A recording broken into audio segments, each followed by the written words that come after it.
Welcome to Area DMG.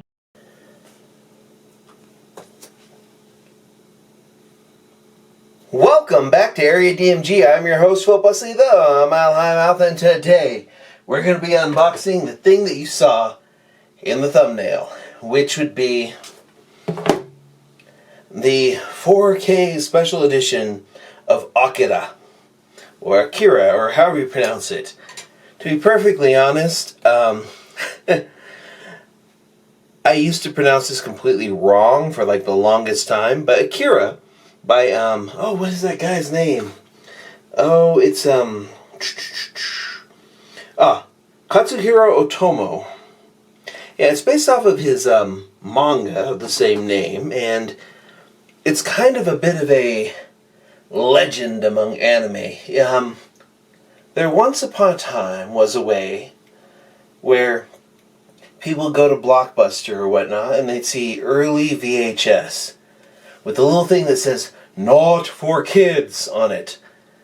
And that was kind of like the first anime that came out over here, aside from raw tapes that people would just tape out of there, were things like Akira, Ghost in the Shell, Wicked City, a couple other things like that. There were very, very few that came over here.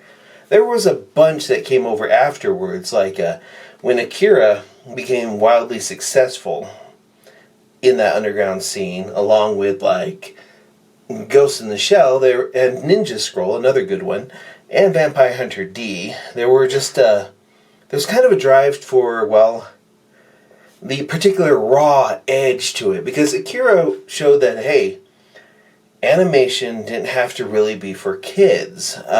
This is about the time when there was a lot of like children's animation that came out, and there was just kind of this, you've got like that early Disney Renaissance stuff, like right before like The Fox and the Hound and such, right? When they were kind of in that little bit of a stride.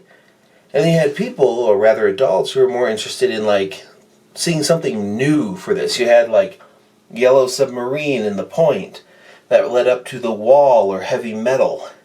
That led to a lot of different things. And Akira kind of showed that Japanese animation could be mind-blowing, it could be violent and kinetic. It could be something more than just big eyes and exaggerated mouths. Most people would look at stuff like, say, Speed Racer or even early Dragon Ball and think, oh, is that all there is to this?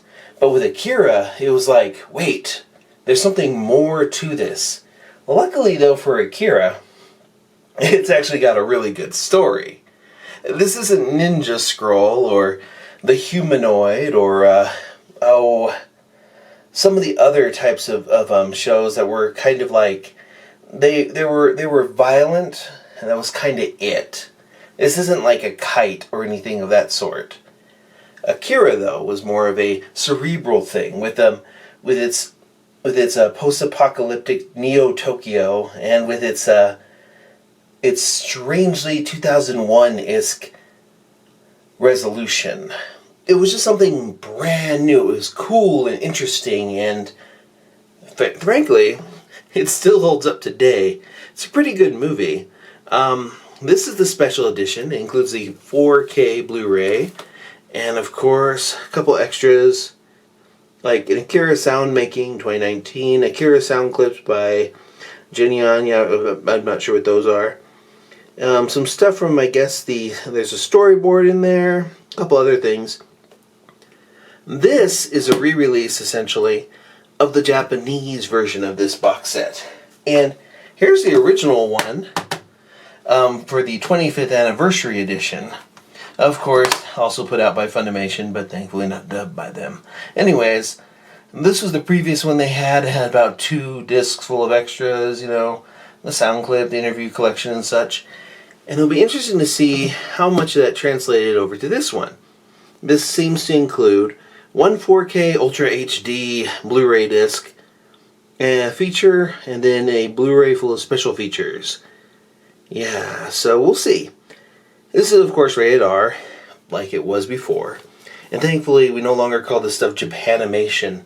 It does actually have its rightful place and rightful name.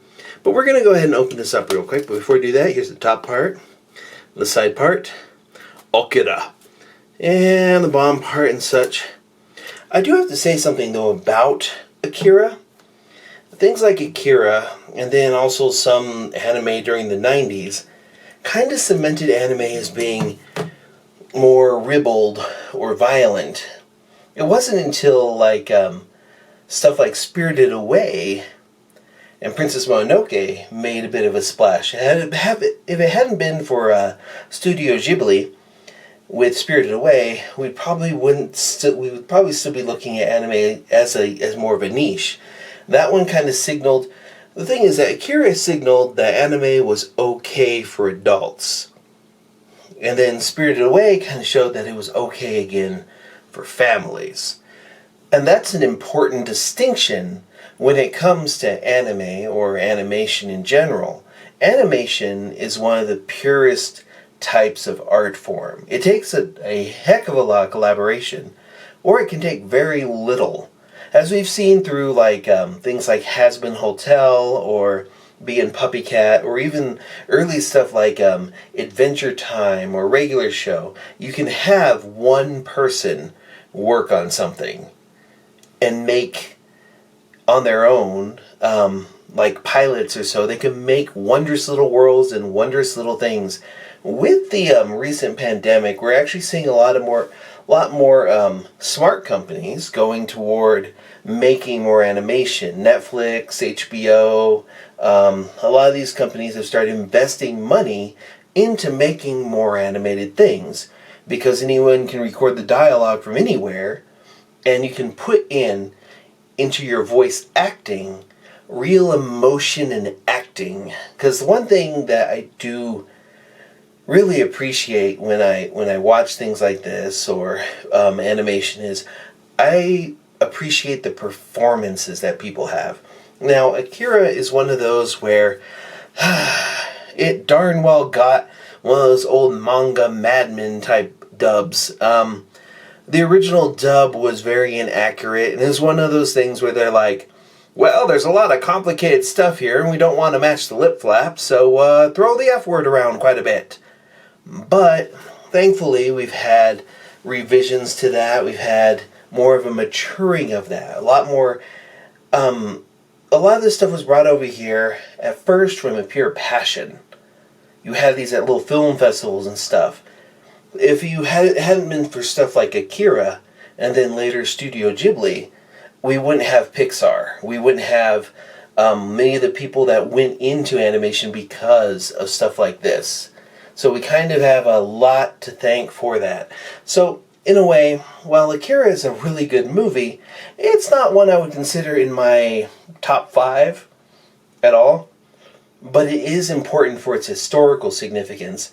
And that's why I'm looking forward to seeing how this cut looks. I actually missed it in theaters because it was released in theaters in February of 2020 or so, and it was at 2 places. I was like, well, hopefully I'll be able to go see it. They'll do another run sometime in March, and that got canceled for a lot of stuff. 2020 has been an interesting year. Then I thought, well, hopefully this will come out here soon, and I remember seeing the imported version of this being somewhere about $200. Thankfully, the US version's $40. And it's a special edition. But yeah, let's get into it.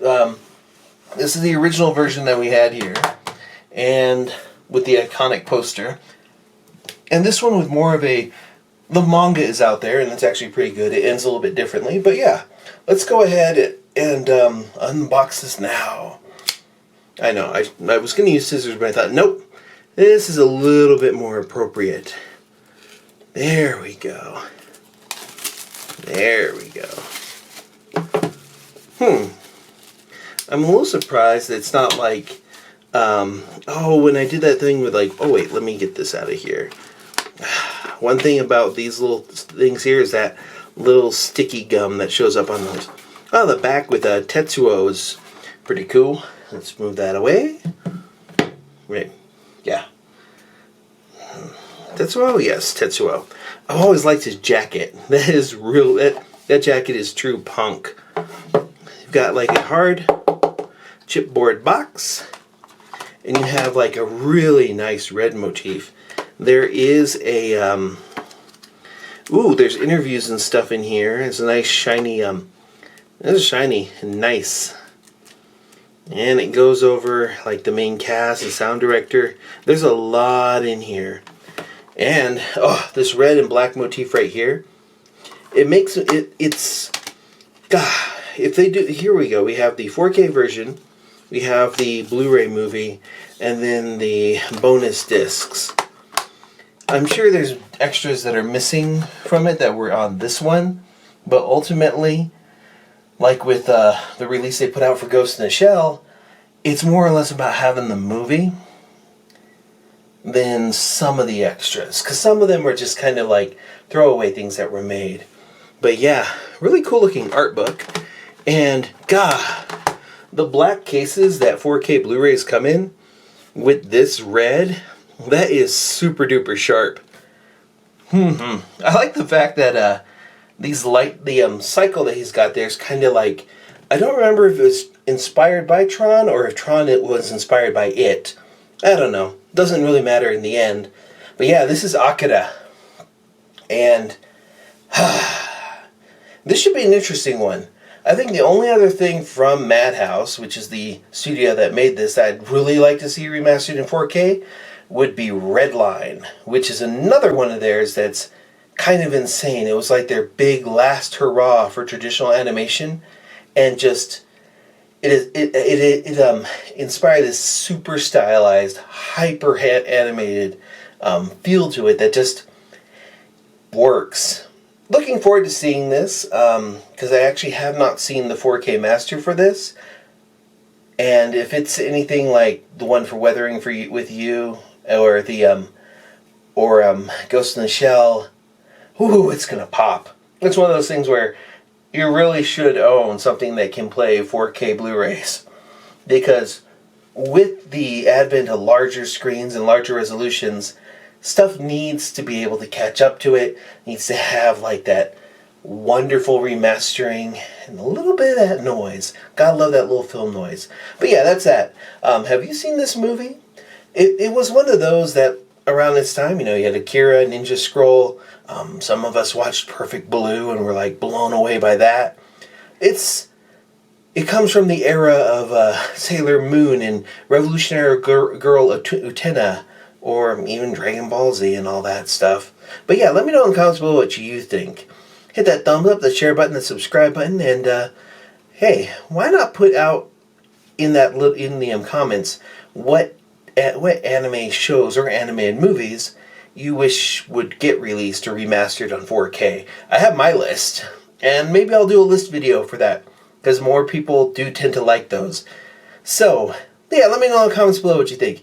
Hit that thumbs up, the share button, the subscribe button, ring that little bell so you notify whenever we have a brand new video here on Area DMG, and until the next video comes out, you are now caught up. Morning, Maya.